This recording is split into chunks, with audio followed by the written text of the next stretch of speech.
해주시길 부탁드립니다. 오늘 말씀은 여호수아 14장 6절에서 15절 말씀입니다. 여호수아 14장 6절에서 15절 말씀입니다. 우리 함께 다 같이 읽도록 하겠습니다. 그때 유다 자손이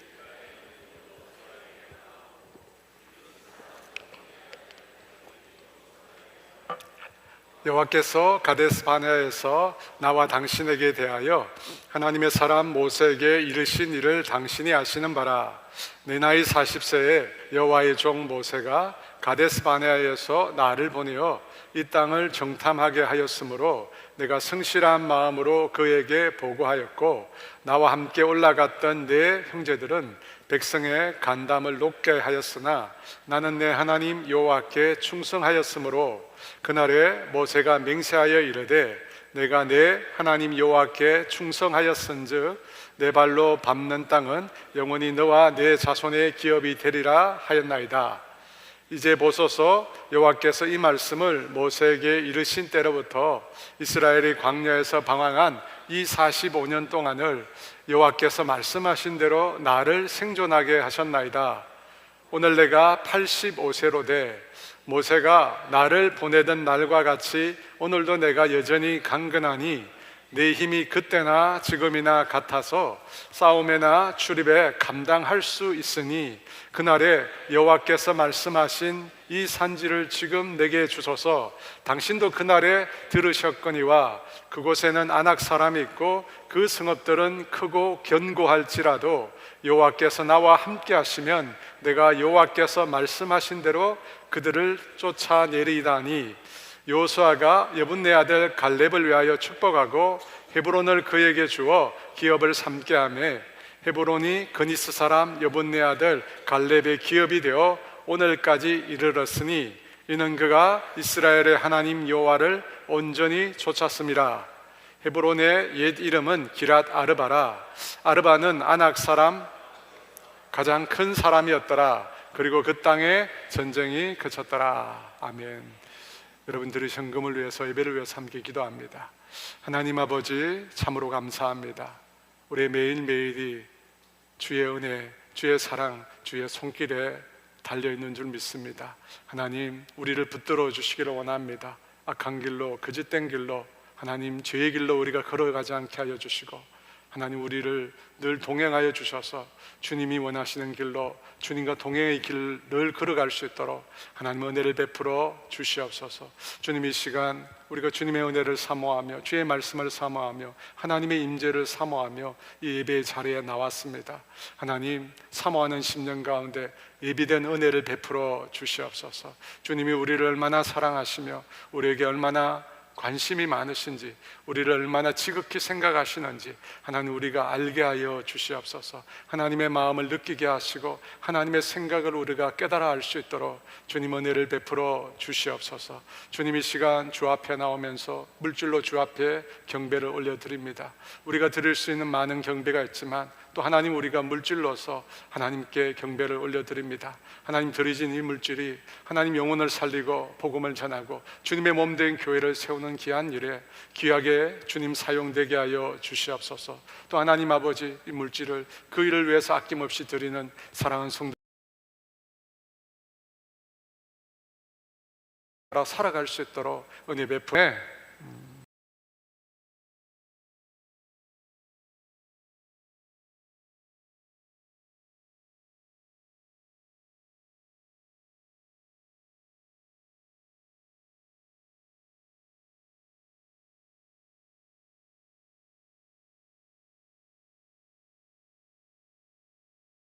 다스려야 한다고 했습니다.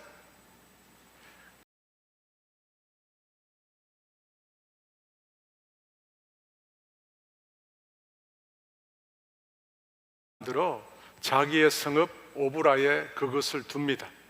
그럴 때 백성들은 그 황금 에봇을 우상으로 섬기게 되었습니다. 미디안 족속을 물리친 기드온인데 황금 에봇으로 하나님의 백성 이스라엘을 타락시키게 된 것입니다. 여러분, 왜 그렇습니까? 왜 그런 일이 일어나게 되었습니까?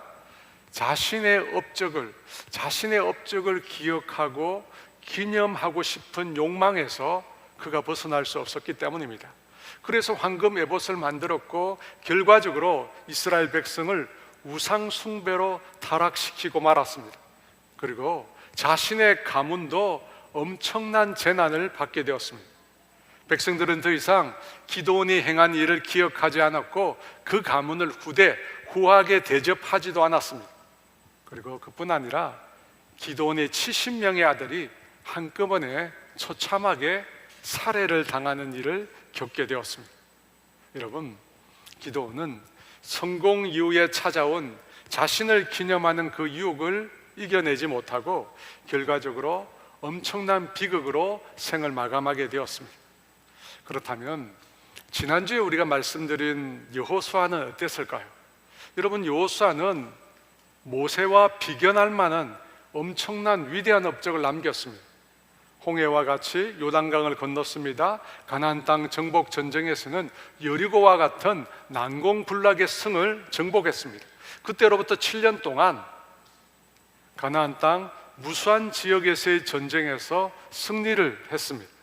가나안 땅 전부를 다 정복한 것은 아니었지만 주요 거점 지역을 대부분 확보했습니다.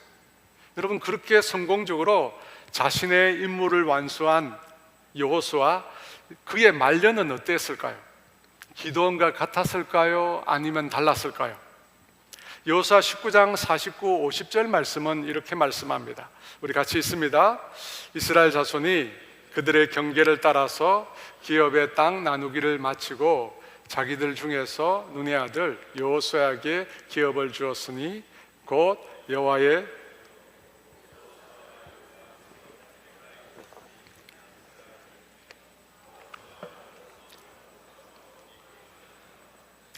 이 말씀은 이스라엘 12지파의 땅 분배 과정에서 여호수아가 받은 기업에 관한 내용입니다. 먼저 이스라엘 모든 지파의 땅 배분을 다 마치고 난 다음에 눈의 아들 이스라엘 지도자 여호수아에게도 그의 기업이 주어졌다고 합니다. 여러분, 맨 먼저가 아니라 맨 마지막에 지도자 여호수아에게 그 몫의 땅을 주었다라고 하는 사실에 우리가 주목해 볼 필요가 있습니다. 여러분, 왜 이 순서가 중요할까요? 만약에 좋은 땅을 주었다면 여러분, 순서는 그다지 중요하지 않을 것입니다. 하지만 여호수아가 받은 그 땅은 세상적인 관점에 봤을 때 결코 좋은 땅이 아니었습니다. 그렇게 보면 맨 마지막에 받았다는 사실은 여호수아가 지금까지 어떤 태도를 가지고 있었는지를 우리에게 잘 보여줍니다. 그는 지도자로서 자신의 이익을 먼저 앞세우는 사람이 아니었습니다. 그는 자신을 먼저 생각하는 사람이 아니었다는 것입니다.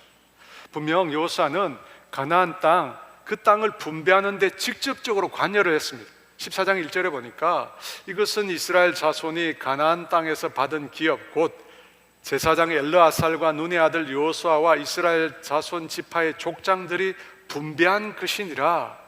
땅을 분배했다고, 여호수아도 땅을 분배했다고 분명히 말합니다. 여러분, 그는 분명히 이스라엘의 지도자입니다.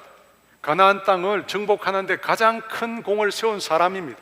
그런데 좋은 것을 먼저 선택하지 않았다고 합니다.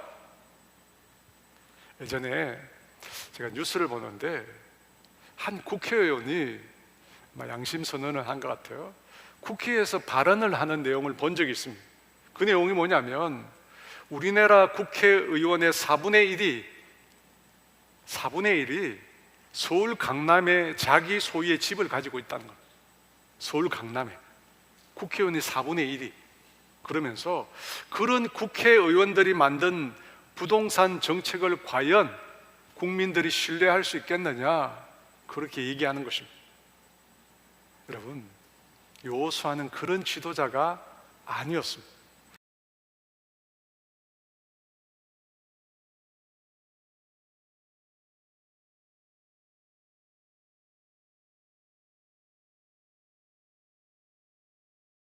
여호와의 명령대로 여호수아가 요구한 성읍이라고 말을 합니다. 여러분, 그 성읍은 어떤 곳일까요? 성경은 그곳을 에브라임 산지 딥나세라라고 말합니다. 여러분, 산지라고 얘기해요. 사람들이 거주하기에 편하지 않고 아주 볼품없고 작은 성읍으로 알려져 있습니다. 이 여호수아에 대한 기사를 다루는 이 사사기에서도 그곳을 표시하고 있는데 딥낫 헤레스라고 표시하고 있습니다. 사사기 2장 8절과 9절에 여호와의 종 눈의 아들 여호수아가 110세의 죽음에 무리가 그의 기업의 경내 에브라임 산지 가스산 북 딥낫 헤레스에 장사하였고, 딥낫세라라는 곳을 다른 말로 딥낫 헤레스라고 표기를 했습니다. 이 딥낫 헤레스라는 말은 무슨 뜻이냐면 태양에게 바친 땅, 태양에게 바친 땅이라는 뜻입니다. 여러분, 그 뜻으로 보아서 여호수아가 그 땅을 정복하기 전에 그곳은 태양신을 숭배한 땅이었던 것입니다. 그 땅을 여호수아가 정복한 이후에 이름을 바꾼 거예요. 딥낫세레, 나머지 분깃의 땅. 모든 분깃을 다 결정하고 난다 맨 마지막 나머지 분깃의 땅이라고 그곳의 이름을 바꾼 것입니다. 사랑하는 여러분, 여호수아가 요구한 땅은 어떤 땅이었습니까? 사람이 살기에 편안하고 안락한 곳이었습니까? 그렇지 않습니다. 그가 요구한 딥낫세라는 산지에다가 불모지 땅이었습니다. 당시 태양신 숭배로 가득한 땅이었고 보잘것없고 좋지 못한 땅이었습니다. 여호수아는 그 땅을 분배받은 후에 그 땅을 정복해서 새로운 성읍을 만든 것입니다. 사랑하는 여러분, 여호수아는 분명 이스라엘의 지도자입니다. 가나안의 수없이 많은 전쟁에서 이스라엘을 승리로 이끈 위대한 지도자였습니다. 이스라엘이 가나안 땅에 정착하도록 한 것은 누가 뭐라고 얘기해도 여호수아의 공이 가장 큽니다. 그럼에도 불구하고 그가 직접 요구한 땅은 물이 있는 좋은 목초지가 아니었습니다. 사람이 거주하기 편하고 가축들을 먹이기에 좋은 땅이 결코 아니었습니다. 산지에다가 불모지 땅이었습니다. 우상 숭배의 땅이었습니다. 분명 그는 좋은 땅을 취할 수 있었습니다. 좋은 땅을 취해도 되는 위치에 있었습니다. 그럼에도 그는 스스로 좋지 못한 곳을 요구했습니다. 여러분, 왜 여호수아는 그렇게 많이 수고하고 그렇게 많이 헌신하고 그렇게 많이 주를 위해 살았음에도 딥낫세라 같은 땅을 구하고 그 땅만으로 만족을 했을까요? 그에게 좋은 땅이 필요 없어서일까요? 자신의 가축을 먹이고 부양할 가족이 없어서일까요? 절대 그렇지 않습니다. 그에게도 자신을 위하여, 후손들을 위하여 기업이 분명히 필요했습니다. 하지만 그는 눈에 보이는 물질적인 보상보다 더 귀한 보상을 이미 그가 받았기 때문일 것입니다. 여러분, 눈에 보이는 보상보다 더 귀한 보상을 이미 받았어요. 여러분, 그 보상이 무엇일까요? 바로 하나님이라는 보상입니다.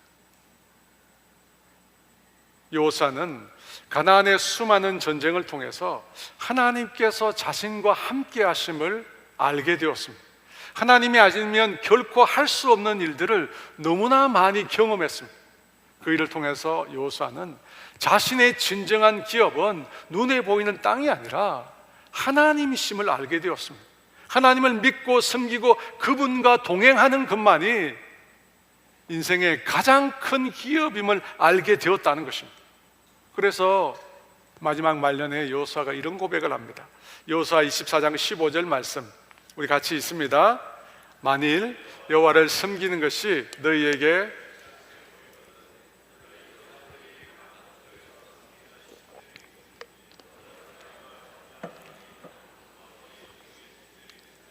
너희가 섬길 자를 오늘 택하라.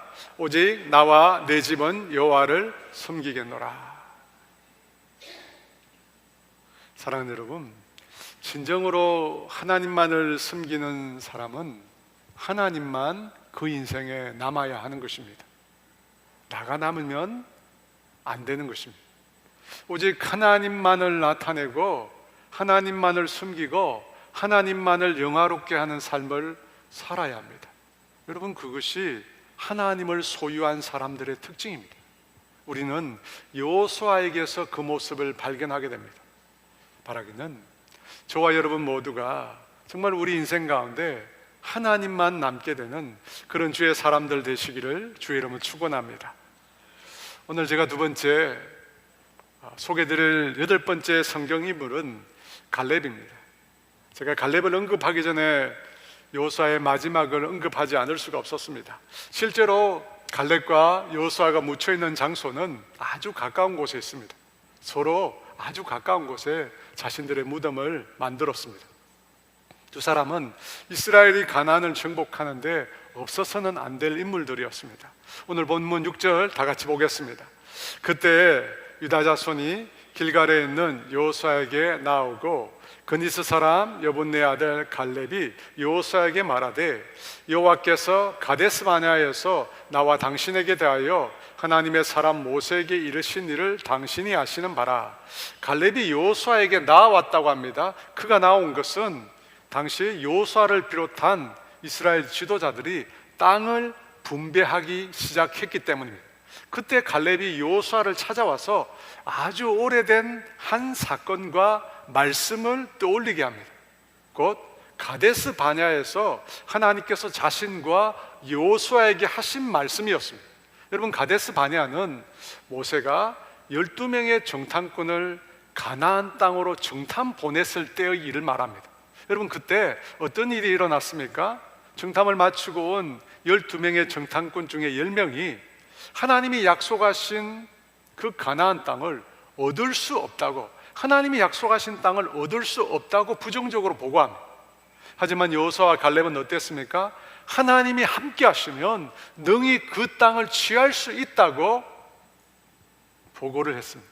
그때 하나님께서 모세를 통해서 여호수아와 갈렙에게 주신 말씀이 있습니다. 그 말씀이 오늘 본문 9절에 나옵니다. 함께 있습니다. 그날에 모세가 맹세하여 이르되 내가 내 하나님 여호와께 충성하였은즉 내 발로 밟는 땅은 영원히 너와 내 자손의 기업이 되리라 하였나이다. 모세는 갈렙이 얻게 될 기업이 무엇인지, 그리고 그것을 어떻게 얻게 되었는지를 말씀하고 있습니다. 내가 내 하나님 여호와께 충성하였은즉 내 발로 밟는 땅이 영원히 너와 내 자손의 기업이 되리라. 여러분, 이 말씀을 보면 하나님께서는 누구에게 당신의 것을 맡기십니까? 여러분, 누구에게 하나님께서 당신의 기업을 맡기신다고 말씀합니까? 충성하였은즉, 충성하는 자에게 하나님께서 당신의 것을 맡기십니다. 충성된 자에게 하나님의 기업을 맡기고 충성된 자에게 하나님의 소유의 것을 맡기신다고 얘기합니다. 여러분, 신약 성경에도 동일한 말씀이 나와 있습니다. 누가복음 19장 16, 17절 말씀 함께 있습니다. 그 첫째가 나와 이르되 주인이여 당신의 한 문화로 10문화를 남겼나이다. 주인이 이르되 잘하였다 착한 종이여 내가 지극히 작은 것에 충성하였으니 10 고을 건세를 차지하라고.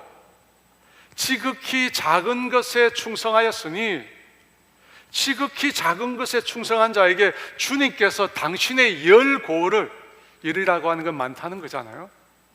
주님의 그 기업을 주신다고 말씀하고 있습니다. 그렇다면 여러분, 충성이 무엇일까요? 오늘 본문 14절 말씀입니다. 같이 있습니다. 헤브론이 그니스 사람 여분네 아들 갈렙의 기업이 되어 오늘까지 이르렀으니 이는 그가 이스라엘의 하나님 여호와를 온전히 좇았음이라. 이스라엘 하나님 여호와를 온전히 좇았음이라. 오늘 설교 제목이잖아요. 온전히 좇았다. 여러분, 이 말이 바로 충성입니다. 충성은 빈틈없이 누수 없이 전적으로 따랐다는 뜻입니다. 반쯤이 아니라 가득 채워서 하나님과 그분의 말씀을 쫓았다는 것입니다. 그것을 두고 뭐라고 얘기했다고요? 주님께 충성했다고 말씀합니다. 여러분, 반쯤, 10분의 7쯤, 여러분, 그것을 가르쳐 성경은 충성이라고 말하지 않습니다. 가득 채워서 주님을 따르는 사람, 그 사랑을 향하여 주님이 충성했다고 얘기합니다. 그러므로 사랑하는 여러분, 저는 저와 여러분이 정말로 하나님께 충성된 자가 되기를 원합니다. 여러분, 바람 말고 우리가 많이 들었잖아요. 뭐 사람에게 충성하지 않는다, 뭐에 충성한다. 여러분, 많이 우리는 들었습니다.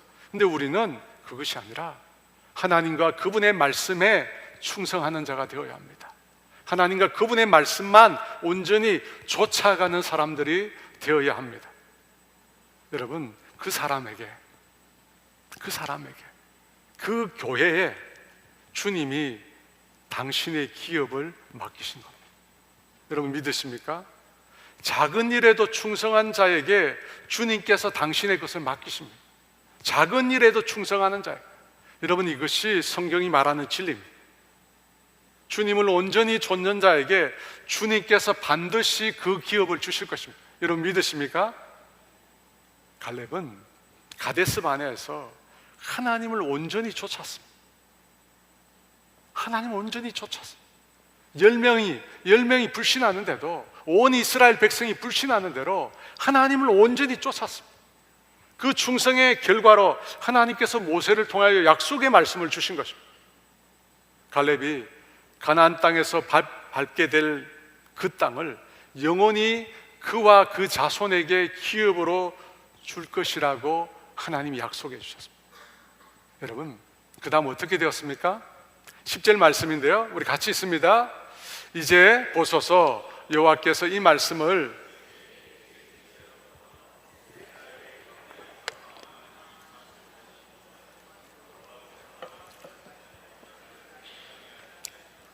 오늘 내가 85세로 돼 하나님께서 약속의 말씀을 주신 이후로 45년이라고 하는 세월이 흘렀습니다. 여러분, 45년입니다. 모세가 기다린 시간은 40년인데 갈렙은 45년이었습니다. 보통 한 세대를 30에서 40년으로 보는데 45년은 한 세대가 넘는 시간입니다. 솔직히 여러분, 45년이라는 세월은 너무 긴 시간입니다. 그 시간을 인내하며 기다리며 하나님이 하신 말씀을 소망하고 있다는 거, 여러분, 이거 너무 힘든 일입니다. 여러분, 그렇지 않아요? 여러분, 우리가 기도하다가 제일 많이 하는 게 뭐냐면, 응답받지 못해서 낙심하는 것입니다. 아무리 기도해도 응답이 없다는 것입니다. 그래서 우리가 많이 낙심합니다. 그래서 예수님께서 불의한 재판장을 찾아가는 과부의 비유를 통해서 우리에게 말씀하셨잖아요. 기도하면서 낙심하지 말라고. 여러분, 왜 그런 말씀을 하셨을까요? 기도 응답이 빨리 이루어지지 않아서 우리가 많이 낙심하기 때문입니다. 저도 얼마 전에 제가 중보기도를 하다가 잠시 쉬는 일이 있었습니다. 쉬면 안 되는데 쉬는 일이 있었어요. 저는 매일 중보기도하는 대상이 요일마다 다 다릅니다. 근데 목사인 저도 계속 기도하는데 응답이 없으니까 기도할 마음이 안 생기는 거예요. 그래서 한 두세 주 동안 중보기도를 제대로 하지 못했습니다. 그러던 중에 어느 날 기도하러 앉았는데 하나님 제 마음속에 너 기도해야 한다고, 너 내가 준 기도 제목을 가지고 기도해야 된다고 그런 마음을 계속 주시는 거예요. 그래서 그날부터 다시 열심을 내어서 기도하기 시작했습니다. 그렇게 열심히 내서 다시 기도하는데 감사하게도 최근에 제가 기도하는 제목 중에 4가지 응답을 받았습니다. 여러분, 그 응답 중에는 거의 10년 동안 제가 기도한 제목이 있었습니다. 그 제목에 주님이 응답해 주셨어요. 사랑하는 여러분, 기다린다 하는 것은 우리에게 너무 힘든 일입니다. 왜냐하면 우리 본성이 급하거든요. 급해도 우리는 너무 급합니다. 우리는 기도하고 돌아서면 바로 응답이 이루어지기를 원합니다. 여러분, 그렇잖아요? 기도하고 하나님 나 기도했어요, 돌아서자마자 응답 주세요. 우리가 그렇게 하잖아요. 세상이 빠르듯이 우리도 빠른 응답을 원합니다. 그러다가 어떻게 됩니까? 응답이 오지 않으면 낙심하고 우울해하고 결국 포기합니다. 낙심하고 우울해하고 포기합니다. 그런데 갈렙은 그렇지 않았습니다. 45년인데, 여러분 45년인데 그는 꿋꿋이 그 광야 생활을 하면서 그 시간을 이겨냈습니다. 그래서 그가 이렇게 말합니다. 10절 하반절 말씀 같이 있습니다. 여호와께서 말씀하신 대로 나를 생존하게 하셨나이다. 여러분, 갈렙은 하나님, 내가 45년을 견디어 왔습니다 라고 말하지 않고 여호와께서 나를 생존하게 했다고 얘기합니다. 여러분, 사람이 그렇잖아요. 우리가 늘 하는 말, 반밖에 안 남았네 할 수도 있는데 반이나 남았네 하는 것처럼 갈렙은 내가 그렇게 견뎌냈습니다가 아니라 하나님께서 말씀하신 대로 하나님께서 나를 생존하게 하셨다고 말합니다. 여러분, 이 말이 무슨 뜻일까요? 갈렙에게 주신 그 약속을 하나님께서 지키시기 위해서 하나님께서 갈렙을 살려두셨다는 뜻입니다. 하나님께서 갈렙에게 주신 그 약속을 이루시기 위해서 약속하셨잖아요. 내 발로 밟는 그 땅을 너와 내 자손에게 주리라 약속하셨잖아요. 그 약속을 이루시기 위해서 하나님께서 갈렙을 생존하게 하셨다는 것입니다. 하나님의 약속을 이루시기 위해서. 여러분, 이 말씀을 보면 예수 믿는 우리 인생에서 나이는 아무 의미가 없습니다. 우리가 더 살고 덜 살고 이거 별로 중요한 게 아니에요. 그것은 단지 숫자에 불과해요. 여러분, 그렇잖아요. 하나님이 우리를 생존하게 하는 게 있어요. 예수를 믿고 난 이후에 우리는 나이를 따라 사는 게 아니에요. 여러분, 우리는 무엇을 따라 삽니까? 하나님이 주신 약속을 따라 사는 거예요. 여러분, 믿으십니까? 우리 옆 사람에게 얘기해 봅시다. 우리는, 앞을 보지 마시고 옆 사람을, 우리는 하나님이 주신 약속을 따라 살아갑니다. 여러분, 오늘 갈렙의 말씀을 기초로 하면 하나님의 약속이 말씀이 있으면 어떻게 됩니까? 하나님께서 살게 하시는 겁니다. 여러분, 그렇지 않습니까? 하나님이 말씀하신 대로 갈렙을 생존하게 하셨다잖아요. 생사화복을 주관하는 하나님께서 그렇게 말씀하셨다면, 여러분, 하나님의 약속의 말씀이 있으면 그 말씀이 이루어지기 전까지 우리가 살게 되는 것입니다. 갈렙이 생존하게 된 것은 하나님께서 갈렙에게 주신 그 약속을 이루시기 위해서입니다. 그것을 위해서 갈렙을 살려두신 것입니다. 그래서 저와 여러분에게 중요한 건 뭡니까? 나에게 하나님의 약속의 말씀이 있느냐는 겁니다. 하나님의 약속의 말씀, 나를 이 땅에서 계속해서 살게 만드는 하나님의 약속의 말씀이 있느냐는 겁니다. 여러분이 그 약속의 말씀을 달리 표현하면 우리 인생의 사명이라고 말하기도 하고, 하나님의 비전이라고 말하기도 하고, 하나님의 꿈이라고 말하기도 합니다. 사랑하는 여러분, 예수를 믿는 우리는 세상 사람과 달라요. 살고 죽는 시간도 세상 사람들과 다릅니다. 여러분. 그리고 우리가 갖게 되는 우리 인생의 꿈과 사명도 우리 자신의 것이 아닙니다. 우리의 꿈과 우리를 살게 만드는 사명도 하나님께로부터 온 것이에요. 하나님께서 우리에게 하나님 당신의 약속을 우리에게 주신 거예요. 우리 인생을 향한 하나님 당신의 약속의 말씀을 하나님께서 우리에게 주셨다는 거예요. 그것을 우리는 꿈이라고 하고 우리 인생의 사명이라고 합니다. 절대 나 자신의 것이 아니에요. 나에게서 시작된 게 아닙니다. 주님에게서 온 것이에요. 주님에게서 온 거예요. 여러분에게 그게 있습니까? 그걸 주님이 여러분에게 오늘 묻고 계신가요? 과연 나에게 하나님께서 나로 하여금 이 땅을 생존하게 만드시는 그 하나님의 약속이 있는가? 하나님의 말씀이 있는가? 하나님의 꿈이 있는가? 여러분 있으십니까? 지난 금요일에 이 파푸아뉴기니아에서 사역하시는 양태환이라는 선교사님 오셔서 말씀을 전하셨습니다.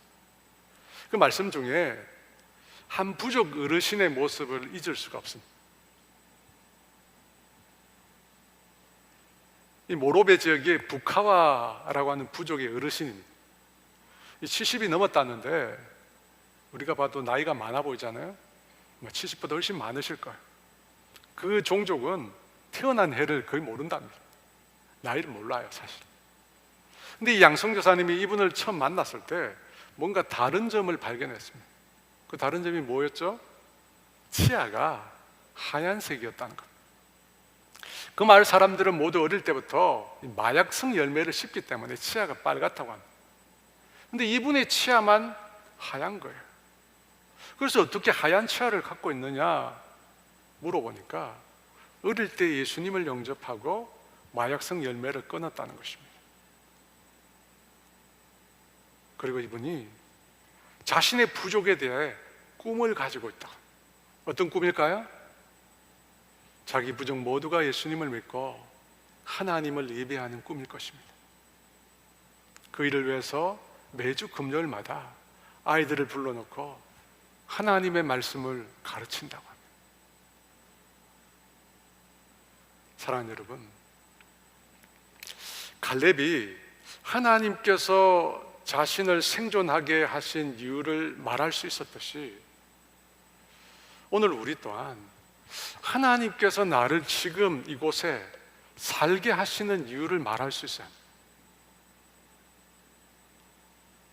하나님께서 내가 지금 이 땅에 발을 딛고 살고 있는 이유를 우리가 말할 수 있어요.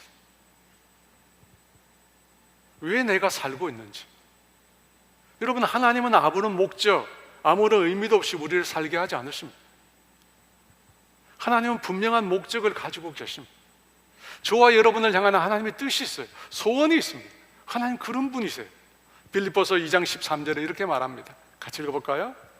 너희 안에서 행하시는 이는 하나님이시니 자기의 기쁘신 뜻을 위하여 너희에게 소원을 두고 행하게 하시나니. 하나님의 소원이 있어요. 그 소원을 우리에게 두고 우리를 통해서 행하시는 거예요. 여러분, 그 소원이 바로 꿈입니다. 비전입니다. 그 하나님의 꿈, 하나님의 비전, 그것은 말씀을 통해서, 약속의 말씀을 통해서 우리에게 주어지는 거예요. 그래서 제가 얘기하는 거예요. 여러분 인생에 정말 하나님의 약속의 말씀이 있는가? 갈렙에게 주셨던 그런 약속의 말씀. 여러분 소개했는데 저는 사무엘 울만이라는 사람의 청춘이라는 시를 참 좋아합니다. 그 시 속에 이런 구절이 나옵니다. 때로는 20살 청년보다 60살 노인이 더 청춘일 수 있네. 누구나 세월만으로 늙어가지 않고 이상 꿈을 잃어버릴 때 늙어가나니 세월은 피부에 주름을 늘리지만 열정을 가진 마음을 시들게 하진 못하지. 여러분, 꿈도 없고 비전도 없고 사명도 없는 사람, 여러분 그 사람이 늙은 사람인 것입니다. 우리 모두는 하나님 앞에서, 하나님 안에서 청춘의 삶을 살아야 할 줄 믿습니다. 여러분, 그렇게 하려면 우리 인생을 향한 하나님의 약속의 말씀이 있어야 돼요. 하나님의 꿈이 있어야 돼요. 하나님의 비전이 우리 안에 숨쉬어야 합니다. 여러분, 그것이 있을 때 우리가 비로소 사는 거예요. 비로 하나님의 말씀이 우리 안에 있을 때 비로소 우리가 우리답게 사는 겁니다. 오늘 세 번째 말씀인데요, 12절 말씀입니다. 12절 말씀 같이 있습니다. 그날에 여호와께서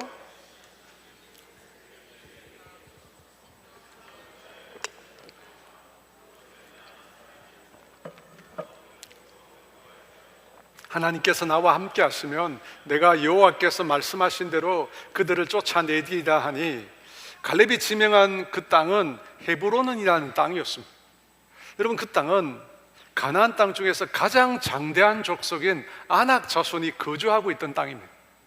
그 족속만 장대한 게 아니라 그 땅의 성읍들은 크고 견고했다고 합니다. 정복하기 불가능하다는 것 뜻입니다.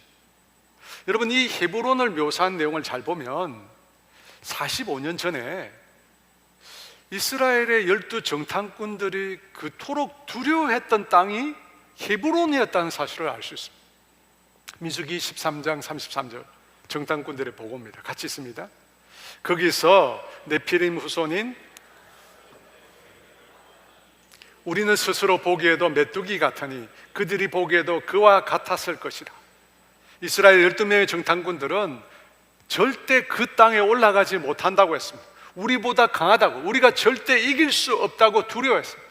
여러분, 그곳이 어디라고요? 헤브론이었습니다. 그런데 갈렙이 그 땅에 올라가겠다고 합니다. 그 땅을 달라고 합니다. 객기인가요? 아닙니다.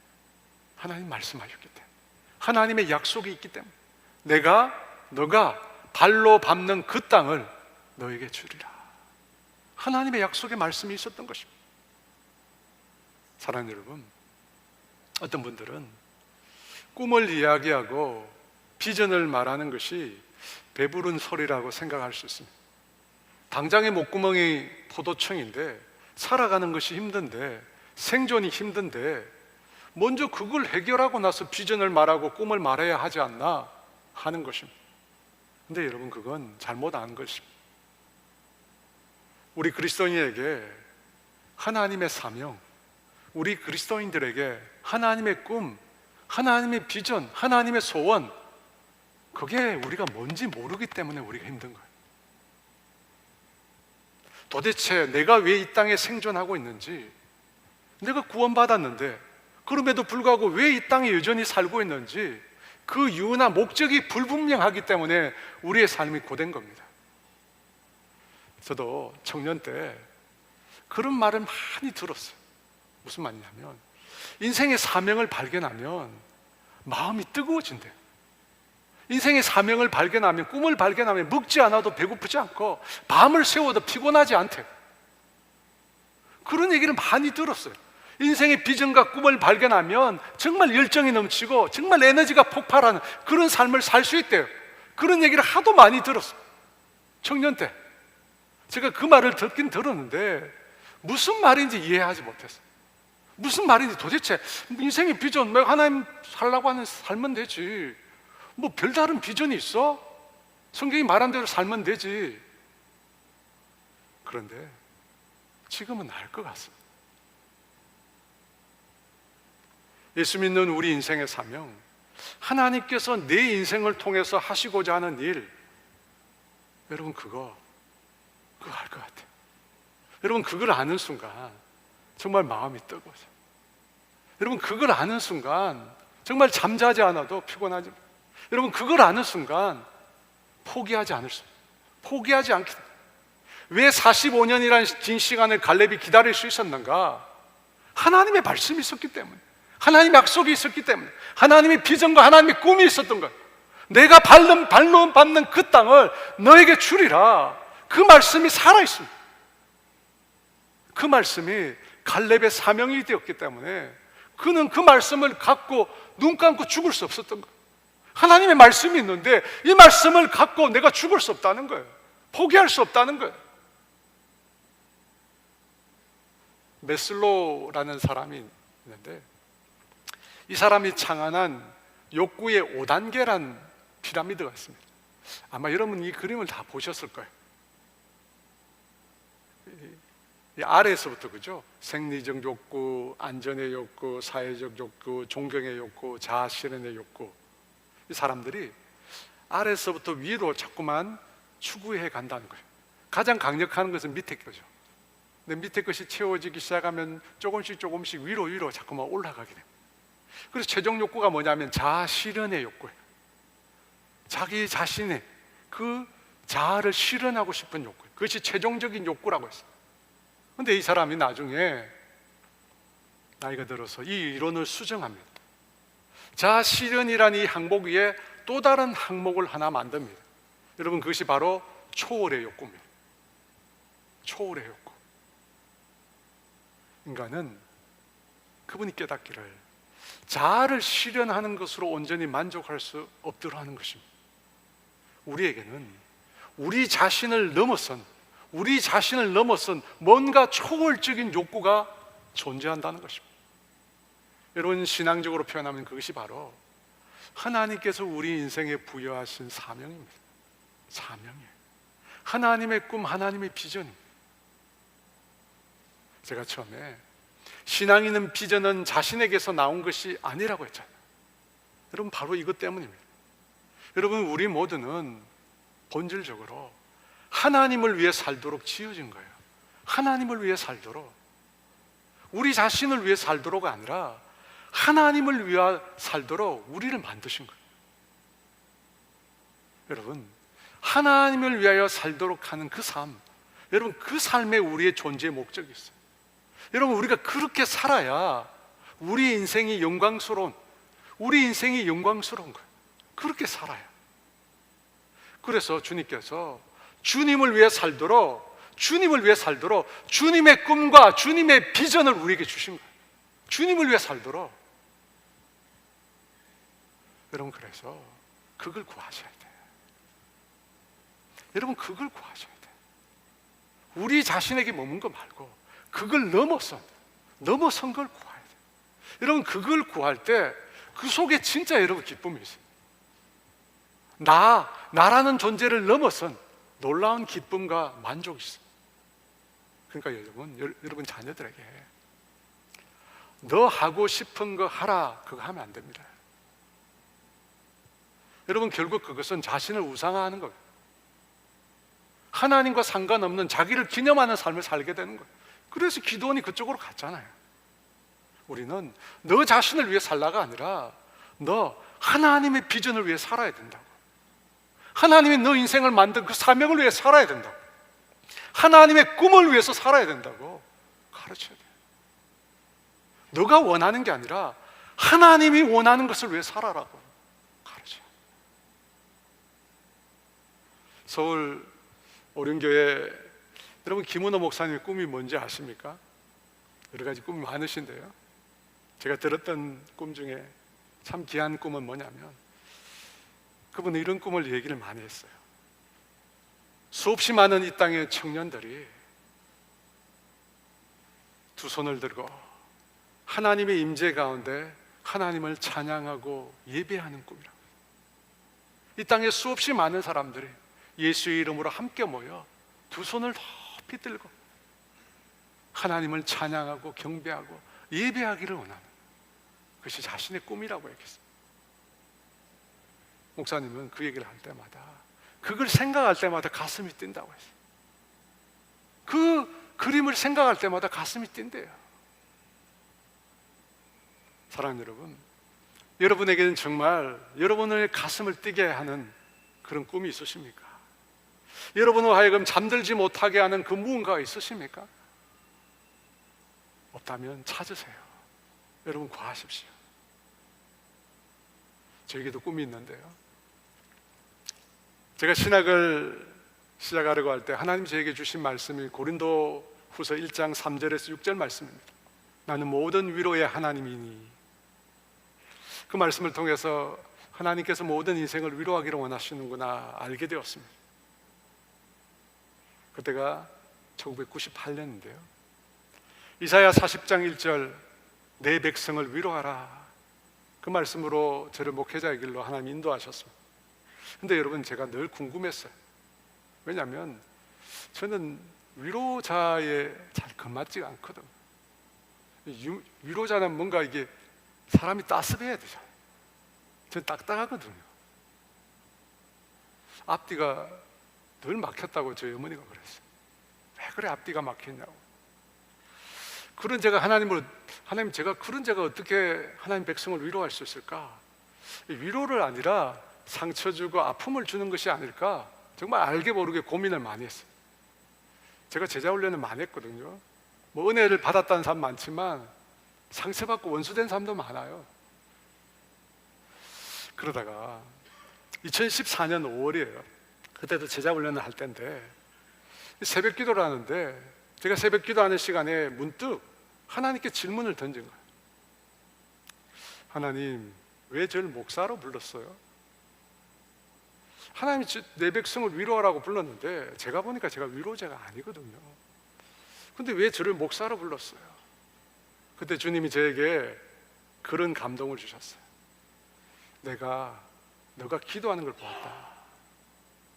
내가 너가 기도하는 걸 보았다. 그 감동을 주셨어요. 그게 뭔 말이냐면, 제가 처음 산상 집회에서 기도원에서 제가 예수님 만났거든요. 그때 말씀을 전하셨던 목사님이 산을 내려가면 40일 동안 새벽 기도를 하라고 그랬어요. 제가 그 말씀에 순종해서 매일 새벽 기도를 나갔는데 그때가 너무 좋았어요. 새벽 기도 갔는데 너무 말씀의 은혜를 받고, 그래서 매일 울고 또 울었습니다. 예수님이 좋아서, 예수님이 사랑이 너무 좋아서 울면서 또 통곡하면서 기도했습니다. 그것을 주님이 그 새벽에 다시 기억나게 하시면서, 내가 내 백성을 위하여 울어줄 사람으로 너를 불렀다, 그러시는 거예요. 내 백성을 위하여 울어줄 사람으로 너를 불렀다. 그때가 제가 목사가 된 지 12년째였습니다. 목사가 된 지 12년째. 그때 비로소 제가 하나님이 나를 목사로 부르신 이유가 뭔지를 깨달았습니다.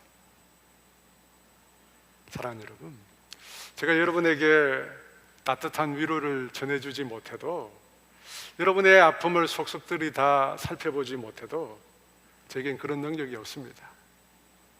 제가 그런 부족함이 있다는 걸 용서해 주시고요. 그럼에도 불구하고 제가 늘 드릴 수 있는 약속은 늘 여러분을 위해서 기도한다는 겁니다. 여러분, 그것만 꼭 기억해 주시면 좋겠습니다. 그게 제 사명을 이루는 길이거든요. 주님이 저에게 맡겨주신 사명을 이루는 길입니다. 2014년 그 일이 있고 난 다음에 1년 반 후에 분당으로 와서 분립교회를 개척하게 되었습니다. 그때 분당으로 내려올 때 기도하는 중에 주신 말씀이 이사야 60장 22절 말씀입니다. 같이 읽어볼까요? 그 작은 자가 천명을 이루고 그 약한 자가 강국을 이룰 것이라. 때가 되면 나 여호와가 속히 이루리라. 이 말씀을 주셨는데 제가 이 말씀을 잘못 알아들었어요. 저는 이 말씀을 받고 우리 교회가 빨리 부흥하겠다 그 생각을 했어요. 근데 아니었어요. 이 말씀을 받을 때만 해도 잘못된 목회의 성공신화라는 것에 제가 많이 빠져 있었습니다. 아마 그랬다면 저도 기도원의 길로 갔겠죠. 꽤 오랜 시간이 지났습니다. 작은 자가 천을 이루고 약한 자가 강국을 이루리라. 저는 그 말씀을 또 다른 교회를 세우라는 말씀으로 받아들입니다. 우리 교회도 변변치 않은데 무슨 또 다른 교회를 세우는가? 있는 교회나 잘 성장시키지. 여러분, 또 다른 교회를 세우라는 말씀은 우리 교회가 또 다른 교회를 분립하는 것만이 아닙니다. 더 나아가서 또 다른 교회들을 섬기는 것입니다. 작은 교회, 개척교회를 섬기는 것입니다. 저는 우리 교회만 홀로 성장하는 교회가 되고 싶지 않습니다. 이 땅의 교회들과 함께 성장하고 싶습니다. 그래서 작은 교회를 돕고 개척교회를 돕는 것입니다. 저는 그런 목사들을 만나면 제 가슴이 뜁니다. 2016년 분립교회를 시작하면서 오륜교회로부터 받은 봉고차가 한 대 있었습니다. 3주 전 6월 26일에 그 봉고차를 우리가 섬기는 바꾸는 교회에 무상 양도했습니다. 새로 봉고를 구입하신 분과 우리 장로님들이 모두 기쁘게 그 일에 동의해 주셨습니다. 저는 솔직히 이 일을 외부에게는 아무에게도 알리려고 하지 않았습니다. 근데 저한테 묻지도 않고 우리 바꾸는 교회 문종석 목사님이 인터넷에 글을 올렸어요. 내용은 이런 거예요. 자신이 미자립 교회를 섬기는 것이 쉽지 않더라는 것입니다. 그런데 이전 교회를 떠날 때 새벽에 여력이 되면, 새벽에요, 이전 교회에서 여력이 되면 어르신들을 모시고 청년들을 데리고 다닐 중고 승합차가 있으면 좋겠다고 그 교회에서 설교를 했답니다. 왜 했는지는 모르겠어요. 그 교회에서 해달라고 했는지 그건 모르겠어요. 그런데 생각보다 이런 시간에 저희 교회를 통해서 그 일이 이루어졌다고, 그 사실이, 그 이루어진 그 응답이 자신에게 또 자신의 성도들에게 큰 감동이 되었다고 적혀 있습니다. 사랑하는 여러분, 기존 봉고차를 우리가 계속 써도 좋고 중고차로 팔면 꽤 많은 돈을 받을 수 있습니다. 그러면 여러분 교회 재정에 도움이 될 수 있겠죠. 하지만 이 일을 통해서 15명으로 코로나 기간 동안 4년 동안 목회자 없이 교회를 지켜온 바꾸는 교회 성도들에게 이 일이 위로가 되었다면 그것은 우리가 생각하는 것보다 큰 일을 행한 것일 겁니다. 사랑하는 여러분, 하나님께서 제 마음에 주신 주님의 꿈은 이런 것입니다. 또 다른 교회를 세우는 것입니다. 주님은 그 일을 위하여 저를 목사로 삼아주셨고 또 이 교회를 섬기게 하셨다고 믿습니다. 여러분, 그런 꿈만 생각하면 저는 없던 힘도 납니다. 흔히 하는 말로 뼈를 갈아 넣어서라도 그런 일을 하고 싶습니다. 여러분, 우리의 섬김을 통해서 누군가 위로를 얻고 누군가 희망을 품고 주님을 섬기겠다고 포기하지 않고 낙심하지 않고 계속해서 주님을 섬기겠다고 결심한다면 여러분, 그것보다 귀한 일이 있겠습니까? 그러므로 사랑하는 여러분, 너무 늦기 전에 주님이 여러분에게 주신 사명이 뭔지를 찾아보십시오. 도대체 하나님, 지금까지 나를 이곳에 생존하게 하시는 주님의 목적이 뭔지를 여러분 물어보십시오. 단 한 번도 진지하게 묻지 않았기에 모를 수 있습니다. 단 한 번도 진지하게. 저도 목사가 된 지 12년이 지났어야 알게 되었어요.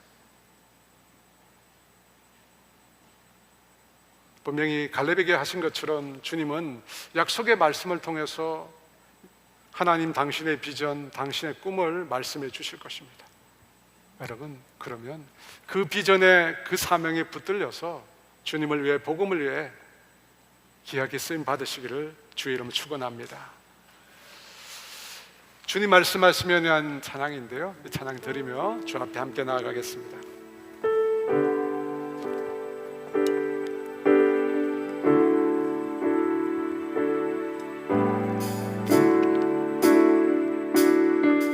주님 말씀하시면 내가 나가리라. 주님 뜻이 아니면 내가 멈춰서리라.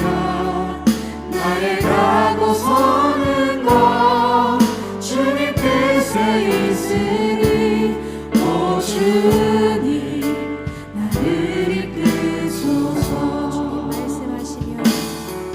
주님 말씀하시면 내가 나가리라. 주님 뜻이 아니면 내가 멈춰서리라. 나의 가고 서는 것 주님 뜻에 있으니 오 주님 나를 이끄소서. 뜻하신 그곳에 나 있기 원합니다.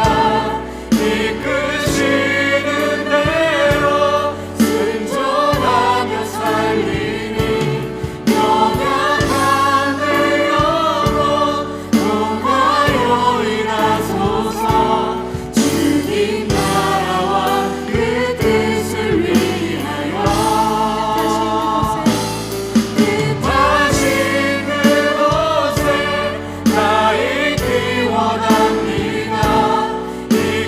이끄시는 대로 순종하며 살리니 연약한 내 영혼 동하여 일하소서. 주님 나라와 그 뜻을 위하여 오 주님 나를 이끄소서. 지난 금요일 날 양태환이라는 선교사님 오셔서 간증하셨습니다. 들으신 분은 아시겠지만 그분은 파일럿입니다. 여러분, 파일럿 한 명을 키우는데 엄청난 많은 돈이 듭니다. 그죠? 그리고 파일럿을 한다는 건 어쩌면 부와 많은 것들을 얻을 수 있는 일이에요. 그런데 저는 금요일 날 그 선교사님의 간증을 통해서 그 선교사님의 가장 행복한 얼굴을 그곳에서 보았습니다.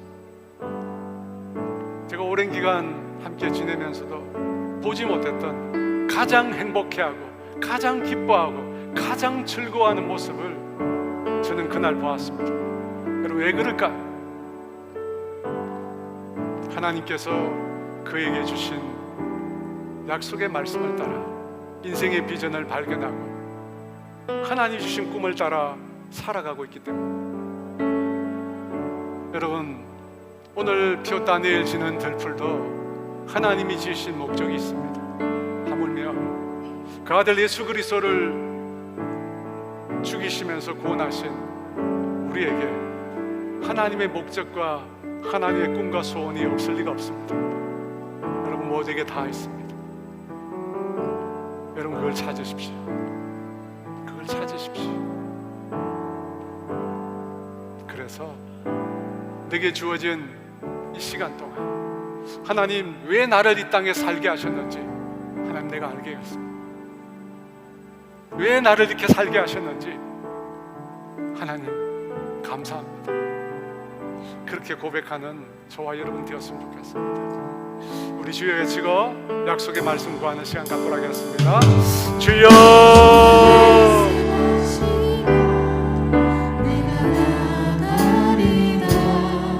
주님 뜻이 아니면 내가 멈춰서리다. 나의 가고 서는 것 주님 뜻에 있으니 오 주님 나를 이끄소서.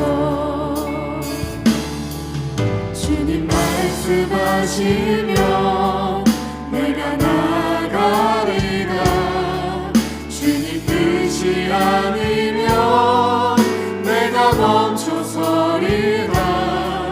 나의 가고 서는 것 주님 뜻에 있으니 오 주님 나를 이끄소서. 뜻하신 그곳에 나 있기 원합니다. 이끄시는 대로 순종하며 살리니 연약한 내 영혼 통하여 일하소서. 주님 나라와 그 뜻을 위하여 뜻하신 그곳에 나 있기 원합니다. 이끄시는 대로 순종하며 살리니 연약한 내 영혼 통하여 일하소서. 주님 나라와 그 뜻을 위하여 오 주님 나를 이끄소서.